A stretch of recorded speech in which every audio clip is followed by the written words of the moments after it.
All right, so switching gears into NBA. NBA season is not here yet, but it's coming. Definitely one of my favorite seasons. I'm probably, as it pertains to watching sports, NBA is in my top two of sports that I enjoy watching. No I doubt. like the pace of the game. I like that you get a familiarity with the players. Yeah. There's so many talented people in the NBA. Like today's Unlimited. NBA is just like, man, every team you turn to, it's like they've got this guy, this guy, this guy, and they're all so talented. So NBA predictions, like who do you have in the running winning a championship? If you were going to pick your top four teams right now, who would that be? Well, I'm already choosing my Lakers. I'm a Lakers fan Okay. all day. I don't know. I think maybe the Knicks might be in the running Yeah. with Brunson over there. Obviously the Timberwolves because they got Anthony Edwards. Like there's nobody like him. And then the Mavericks. Mavs. Yeah. Okay. My top four teams, I would say Celtics, again, will be in the mix. I'm going to pick a team from the West and say the Nuggets will be back in the mix. I do think that Jokic. they're going the wrong direction, in my opinion. However, I believe they could still get to a whole new level. The Jokic. Yeah, I would Yeah. say Eastern again. That's tough. It's tough for me to say the Sixers, but for some reason I want to say the Sixers. So even though they're new together, even though like the individuals on that team haven't shown the ability to really perform in the playoffs, it may be a great year for them. So and they're popping in Indeed. my head, so I'll say Sixers. Yeah. Over like a Knicks or a Pacers or somebody like that. And then Western, tough. I'm also becoming a Lakers fan in my time. I'm from Dallas, so I'm a Mavericks fan. Yeah. So if I had to pick between the Mavericks, the Timberwolves, and the Lakers, which I really like all three of those teams, I'm going to go with the Mavericks again. I really like Anthony Edwards. He's my favorite player right now in the league. He's so explosive. I think with the acquisition of Karl Anthony Towns leaving, I think there's going to be an adjustment period there, which 100%. that might be a positive thing for Anthony Edwards. For all you know, Yeah. he might just go up to a new level to not feel like he has to delegate ever. Yeah. Not to say he's like the delegating personality, but there were times I watched him in the playoffs and there was a little bit too much delegation. I feel he And should have he really should've tried been to going take to do his over. thing, right? He should have tried to take over. No doubt. And you found that with Luka and Kyrie early on, where there was like in their first little season together. Yeah. Oh, it's your turn. Like there's not that feel. Yeah. So it takes time to develop that relationship, and obviously this last season they did so well with that. Well, I mean, that's like two of the best guards in the league. Like you got Luka and Kyrie. And now they got Klay Like, Thompson. Like, yeah. and I think Klay Thompson's going to end up having a breakout year. And Yeah. not to say he's going to be dropping 30 a game or something, but I think he's going to shoot consistently. You Well, know? it's just gonna be nice because there's not gonna be any pressure on him. Right. Because obviously when he was with the Warriors, he was guy number 2. Yeah. So now he comes in, he's guy number 3, guy number 4. He just needs to sit in the corner and play his role, kind of like when Ray Allen was with the Celtics back in the day. Just sit in the corner, knock him down. You don't have to do anything else. Play a little defense, and you'll be good. Yeah. Yeah. It's going to be an interesting NBA season. I mean, the Lakers, it's so challenging because it seems obvious, right? Like anybody who's never been in a general manager's position, like don't oversimplify it. So I'm Yeah. not going to oversimplify it. It seems simple. LeBron James has historically been good when shooters are around him. So put shooters around him. But the rest of the league knows that too. So people aren't necessarily just trying to come out of pocket with their best shooters to the Yeah. Lakers. And it's not like they were not trying to be active in free agency. They didn't end up getting anything in free Yeah. agency. They basically got 2 draft picks in, what's the first guy's name? Dalton?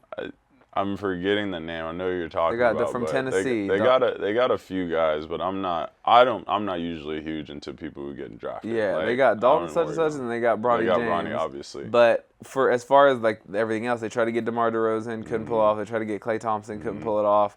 And there were some other things. They tried to get the big from New Orleans, Valanciunas. They tried to get him, didn't He pull it been in the off. league for a while. Yeah, but I just ultimately, I heard a lot of people aren't necessarily trying to play with LeBron. right. That's what Well, I'm hearing, you a find rumor. the juxtaposition people Yeah. end up in is one, he's closer to being done than he is to going in. Mm. A lot of times when people are joining a team, they want to feel like, oh, we can build something for years and years Yeah. here. They're not really wanting to get in on like a one and done or like, let me It's just sneak in a stagnant. ring. Yeah. especially in today's NBA because it's such a coin flip. It's different back when people were like ring chasing was the word you heard like 4, 5, 6 years ago. If somebody's joining a team in their last couple of years, hey, I'm just ring chasing, I want to get on a team. But now, if somebody feels like they have gas in the tank, they're usually not wanting to team up with somebody who's 39, 40, pushing 41. But two, like people have learned is there's a lot of like hand maneuvering with what goes on over there. There's the narrative. Yeah. There's the controlling. I can do whatever I want to do, and I'm like, if you get to that type of status, then why wouldn't you want to do it? Right. Like, and as far as I'm concerned, I think LeBron James is putting up better numbers than most players For in sure. the NBA. And For he's sure. almost 40. And he's a leader, and he does it the right way. But like people don't like the fact that he can get his son on the team. Like who else could pull that off? It's one thing to be like the King Griffey situation where, hey, both of us got in the league, and then we're going to create a deal when my dad's a little older for us to play together. Yeah. This man got his son drafted onto the team he's on. Like, who could do that? Like, people have to understand the magnitude of that. This is not like some high school basketball team like LeVar Ball and the Ball Boys. This is the NBA, the most storied franchise ever, who is not winning championships right now and is like has pressure, firing coaches. And he's like, forget all that. My son's getting on the team. And I heard that like people were reaching out to other teams like don't draft Bronny. Yeah. Like Bronny's coming to the No, Lakers. Rich Paul like, said like if if you draft him, he's gonna go to like wherever overseas type situation. That's wild. Like people do not realize. Draft him, we're sending him to Spain. People do not realize how wild that situation is, but it shows you again the influence, the power, like the ability to be able to pull that off. Is Billionaire. wild. Yeah. Billionaire and still playing. Kudos to him though. Like he is one of the people who came out of high school back when that was a thing 20 years ago, and he's exceeded expectations. You know, you look at there's of course with anybody who's a star, there's gonna be lovers, there's gonna be haters, always to the end of time. But I have grown a really fond respect for LeBron James. I'm a Jordan guy. Yeah. I'm like Michael Jordan. You know, he just has the cachet. He has the attitude. He has the persona. That's so me. You know, the mentality part. But my respect level for LeBron is crazy because to come out of high school with those expectations, to not only raise your level to those expectations, but to go through the turmoil he went through of when you lose and people beat you down, beat you down, beat you down, you're a loser. It's really easy to go the other direction and just be like, I'm a bust. But then to flip it around, to like literally take the wheels and turn them and go, no. I'm going to change this losing record into a positive one, and I'm going to start actually getting to the other side of these championships, and then even when I leave, I'm going to win the next place that I go. And then for him to go to the Lakers and then win again. And people say, oh, it's a bubble championship. I'm like, you're playing against NBA players. Yeah. And you won the championship. Last That's time the I championship. checked, the championship is the championship. That's the championship. So you have just coming up the ladder, and then to go to the Olympics, be the number one guy, play so well. Just his longevity, there's nothing like it in history. Whether you look at the Kareems, whether you look at the people like Vince Carter, the Ray Allens, these people who've played a really long time, Dirk Nowitzki, Tim Duncan, he's the picture of consistency. But the scary part is like he's not like I'm getting older and then like I'm falling off a cliff. It's like I'm getting older, but I'm like barely dipping off from where I was. And still in some ways better. Crazy with the dunking on people, but in some ways better. I mean, his passing is so much better, and he was always a gifted passer, but so impressive. Just the holes he finds, the timing he finds. His three-point shooting has gotten better. His free throw shooting has gotten better. Decision-making has gotten better. Only thing that hasn't gotten better is the people around him. So the funny part is I feel like that's the LeBron effect, though. Like, where we've been trying for years to bring three-point shooters to LeBron, and for years we actually have been bringing in a few, but for some reason, every time they go to the Lakers, they don't shoot threes anymore. Right. And they get wide open because we got Anthony Davis and we got Bron, and missing threes all the time. And so we end up cutting good three-point shooters, and they got to go elsewhere. Right.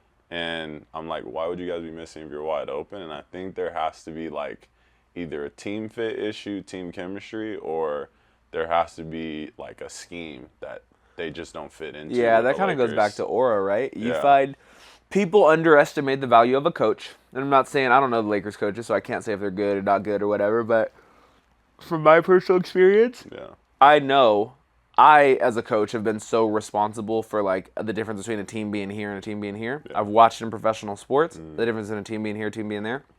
And we are in an area right now where things are so player-driven. things are so player-centric. Every Yeah. single thing we've talked about today is players. But if you really look at any dynastic place, the coach follows. If you look at Yeah. NBA, Phil Jackson teams with Jordan and Kobe. If you look at the NFL with Bill Belichick teams. If you look at any league, there's consistency in either ownership or coaching or both. Yeah. And the one-and-done teams, they end up usually having some random Joe Schmo who did good for a year and struck lightning. And usually that team wins for 1 year, and you don't see them win again for a while. Yeah. So for the Lakers to be in the mix, yeah, I think they would need three-point shooting. I think you're right about the team dynamic. There has to be this feeling of, hey, when I throw you the ball, there's not this pressure cooker of LeBron passing me the ball, I gotta make this. Hit it. Yeah. There's this like, hey, gotta be this is my flow. opportunity. LeBron's giving me opportunities, Yeah. which, again, I'm not in there and I don't know these people, but ultimately, I do feel like LeBron probably, of course, has an intensity, as you should if you're one of the best players in the world, but I feel the aura creates that. It's not LeBron going. His expectations are higher than anybody else's too, because if you think about it, like let's say like Golden State. I mean, obviously back in the day when it was Curry and Clay, but when they brought 3-point shooters, everybody was hitting threes. Yeah. No matter what that 3-point shooter was, they'd be. And the thing is, and that aura there was like, it's open, like Splash Brothers. Like, we're shooting threes, so you shoot threes too, like get your shots up.